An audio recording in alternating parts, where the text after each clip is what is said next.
All right, so if you can't tell, we are in a different place. The lighting sucks, but guys, guess what? It's time to talk some OU football recruiting, especially after a bye week where, hey, we had some good football and OU fans got to sit back and watch it. But guys, before we talk about it, we need to take care of some house cleaning, right? We haven't had a couple videos past couple of weeks. You guys have still been supporting the previous ones. I really appreciate it. So if you haven't already, make sure you hit that like and hit that subscribe button. That's all I really ask. All right, let's go ahead and let's dive into some recruiting news, because over the past couple days, yes, even though I have been moving, listen, I've still been seeing what's going on in the Twitter world and everything else. And you've seen the predictions massively flowing in for Grant Brix to end up at the University of Oklahoma. And this would become probably the biggest, or one of the biggest, and it's not going to be the biggest. Let me just scratch that. Scratch that. One of the biggest wins for Oklahoma in the 2024 recruiting cycle. Now, for those of you who aren't familiar with who Grant Brix is an extremely quiet kid. We reached out to him. We talked to him like one time, never been able to get back in contact with him since. A guy that, hey, you know what?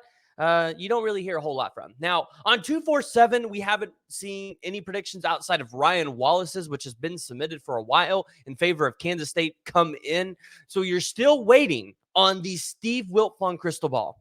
But Grant Brix is the 4-star, top 100, or really you can say top 75 player in the country at the offensive lineman position out of Logan, Iowa. Now, small town kid, probably not going to be able to get to a 5-star status, even if he is a 5-star talent.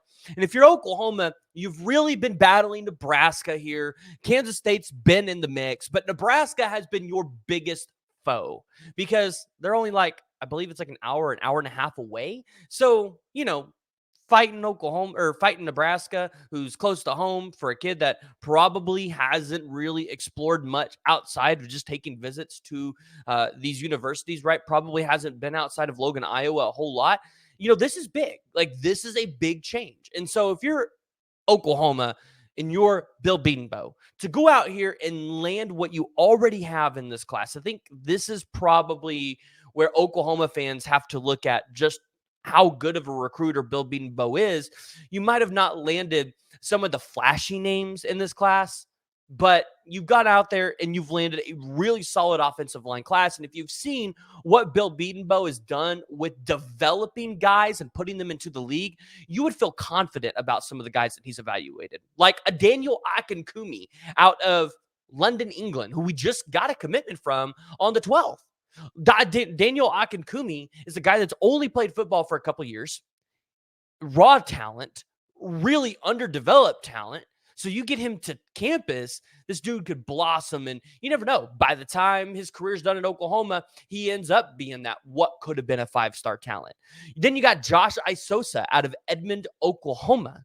Yeah, Edmond, Oklahoma, right in our backyards. Eugene Brooks out of Chatsworth, California. Isaiah Autry. See, you look at this offensive line class and you potentially add not only Grant Brix, but Eddie Pierre-Louis, who will be visiting during the UCF game, which is on Saturday, which we'll have to talk about that because we got a special guest coming on this week to break that game down. You look at what Oklahoma could get on the offensive line, you go, well, going into 2025, Bill Bedenbaugh might be able to just focus on some of these huge targets like a Michael Fasusi, who we've had here on the podcast. You guys know we talk to him frequently, and I really like where Oklahoma sits in this recruitment for the 5-star offensive lineman.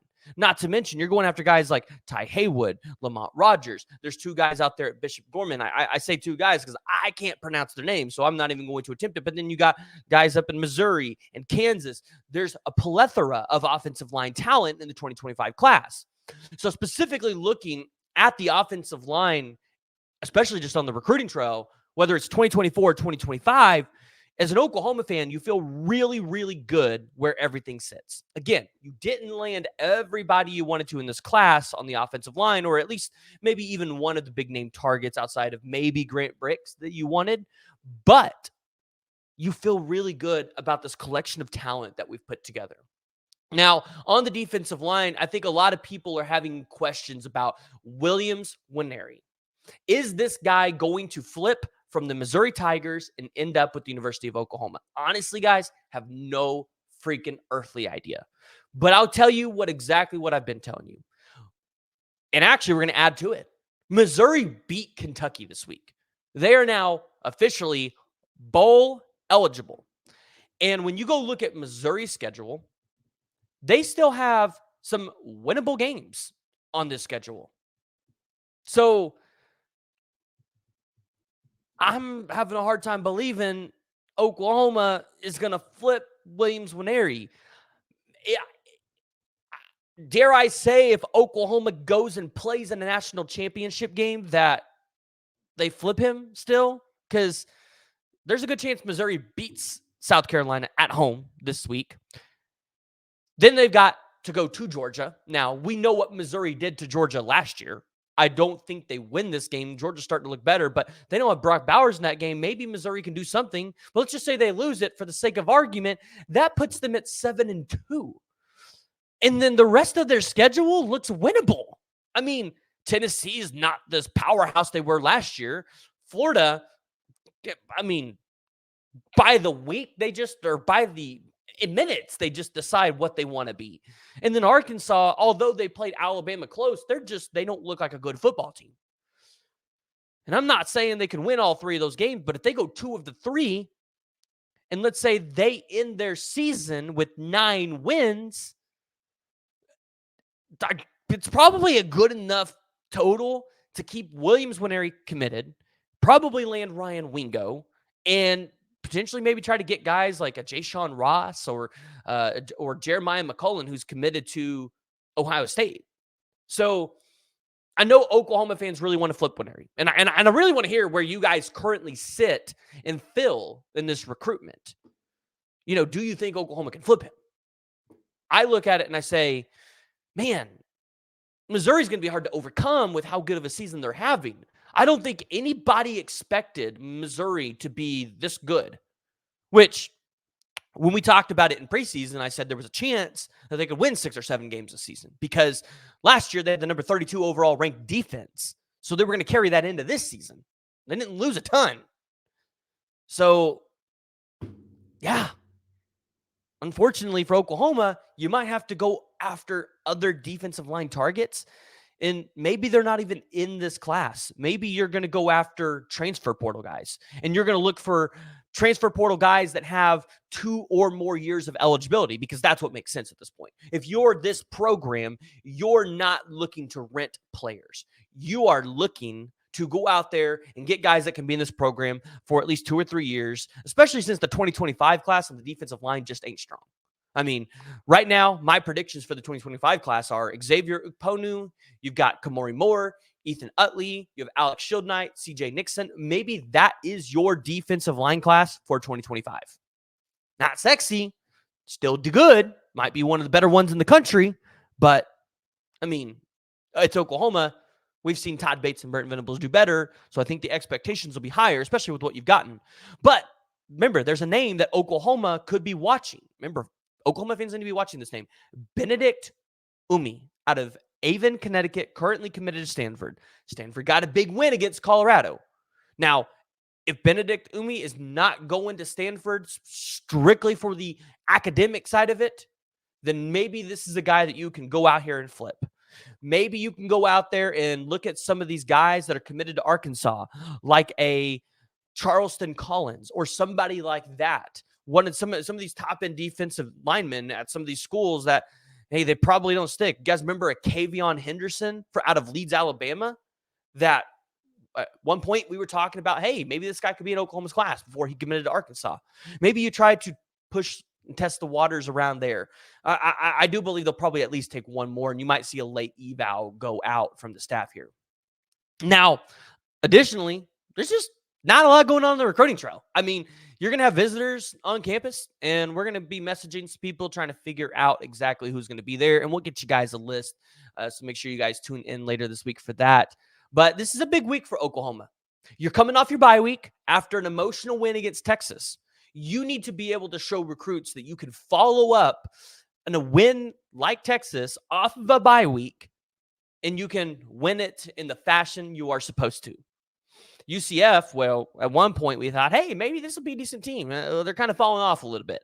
So Oklahoma should be able to handle them. It's at home. Now it's an 11 a.m. kick, but you're going to have guys on campus like a Reggie Powers or an Eddie Pierre-Louis.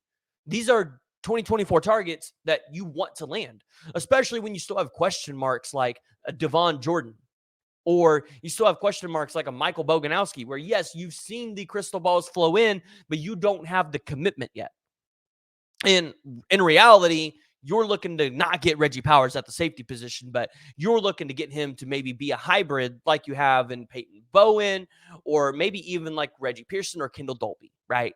So if you're Oklahoma, you still have work to do in 2024. And this is also important to note.